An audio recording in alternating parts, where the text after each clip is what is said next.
काक ने स्वामी की निद्रा में विघ्न उत्पन्न करना आरंभ कर दिया। स्वामी को शांति से सोते देख मैं उनकी निद्रा में विघ्न पड़ने नहीं देना चाहती थी। मेरी स्थिति का लाभ उठाकर उस दुष्ट आसुरी काक ने अपनी नुकीली चोंच से मुझ पर प्रहार कर दिया।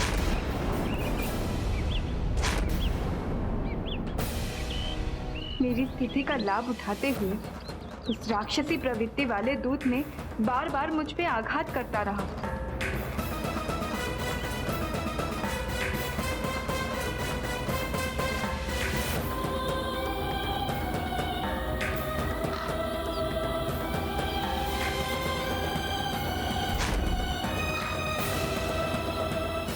और अंत में उस दुष्ट ने मुझे आघात कर दिया।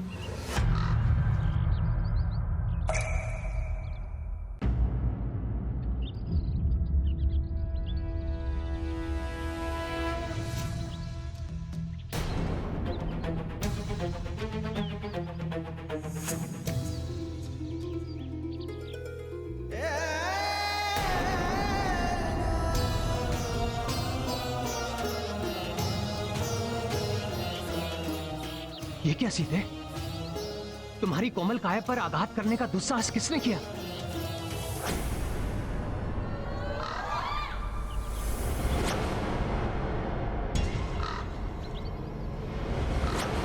तो इस दुष्ट का कृत्य है ये।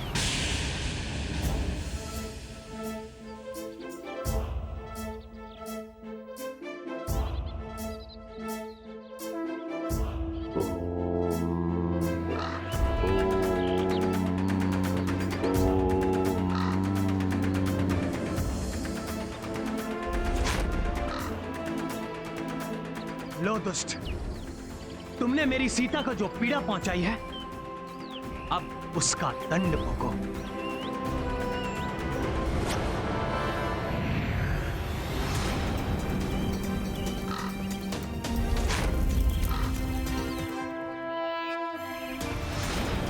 अर्थात माता, प्रभु ने काकासुर पर ब्रह्मास्त्र का वार किया।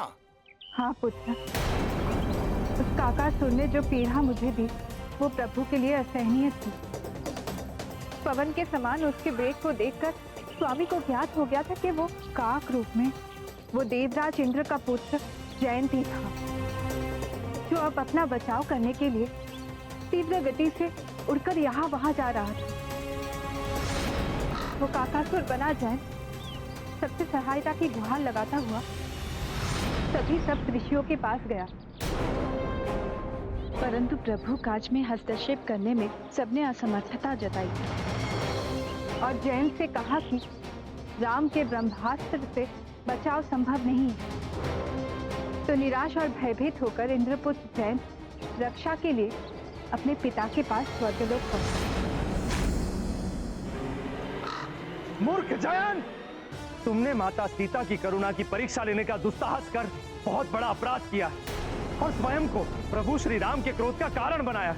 अब कोई देवता तो क्या, स्वयं प्रभु ब्रह्मा जी भी ब्रह्मास्त्र को नहीं रोक सकते। अब प्रभु श्री राम के ब्रह्मास्त्र से श्री राम ही तुम्हारी रक्षा कर सकते हैं।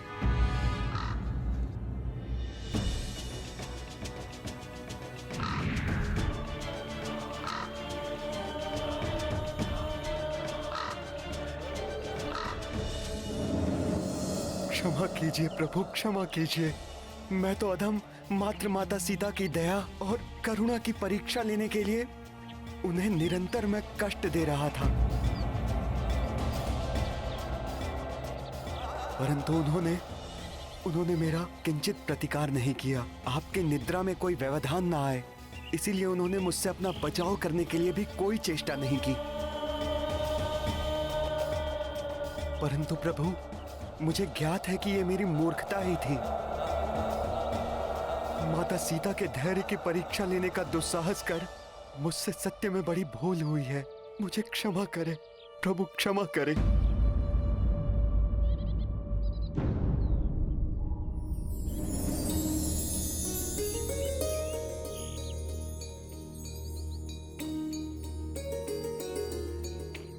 तुमने अपना दोष स्वीकार किया जयंत,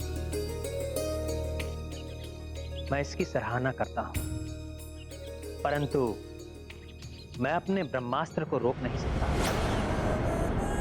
वो व्यर्थ नहीं जा सकता। मैंने जो अपराध किया है उसका दंड तो मुझे अवश्य मिलना चाहिए प्रभु। मेरे दाहिने नेत्र की दृष्टि सर्वप्रथम आप दोनों पर पड़ी थी, जिसके कारण मेरे मन में मूर्खतापूर्ण कुविचार जागृत हुआ। हे प्रभु, आप कृपा कर अपने ब्रह्मास्त्र को मेरे इसी नेत्र पर केंद्रित कर मुझे दंडित करें, परंतु मेरे प्राण मत हरिए।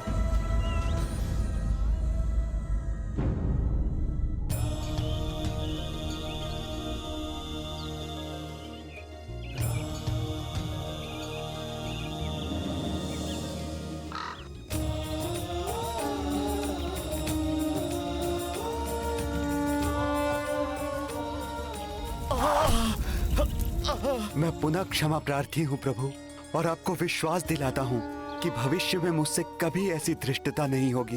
जयंत, तुम अपने कृत्य पर लज्जित हो और तुमने क्षमा याचना भी की है, इसलिए मैं तुम्हें वर देता हूं कि तुम अपने एक नेत्र से ही वो सब देख सकोगे जो दोनों नेत्रों वालों की दृष्टि से अदृश्य रहता है। तुम सभी पितरों और अन्य असंतुष्ट आत्माओं के दर्शन करने में सक्षम रहोगे। तुम्हें दीर्घ आयु प्राप्त होगी, और जो भी अपने पुरखों को सम्मानित करते समय अर्थात पितृपक्ष में तुम्हें भोजन देगा, उसके पित्र उससे संतुष्ट रहेंगे और शांति प्राप्त करेंगे।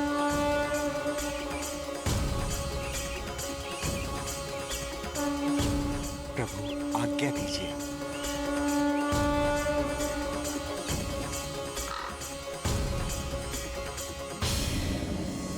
अच्छा माता, इसीलिए कौओं को पिंडदान दिया जाता है, क्योंकि उनकी दृष्टि वो देख सकती है जो अन्य जीवों की दृष्टि से ओझल रहता है। हाँ पुत्र, पराक्रम के सिंधु मेरे स्वामी ने मेरे प्रति आसुरी प्रवृत्ति दिखाने वाले एक छोटे और तुच्छ प्राणी पर भी अपना ब्रह्मास्त्र प्रक्षेपित कर दिया था। अब ये सीता इसी प्रतीक्षा की अग्नि में जल रही है कि कब मेरे स्वामी आए और मेरा अपहरण करने की घृणित आसुरी प्रवृत्ति प्रदर्शित करने वाले उस दुष्ट राक्षस को उचित दंड देंगे। माता, मेरे प्रभु पुरुषोत्तम श्री राम अविलंब यहाँ आकर इस पापी रावण और पाप कर्म में संलग्न इसके सभी बंधु बांधवों और सभी सहयोगियों का भी वध करेंगे और अपने साथ आपको अयोध्या लौटा ले जाएंगे। अवश्य लंका को ध्वस्त करने आया है ये कुटिल वानर। हमें आगे जाके ध्यान से सुनना चाहिए। अरे तुमने देखा नहीं कितना विशाल आकार ले लिया था उसने। उसके और समीप जाने का अर्थ है मृत्यु। प्रभु को मेरा प्रणाम कहना पुत्र, और मेरे ओर से सबका कुशल पूछना। मेरे प्रभु श्री राम को कहना कि उस दुष्ट राक्षस ने मुझे 2 माह की अवधि और दी है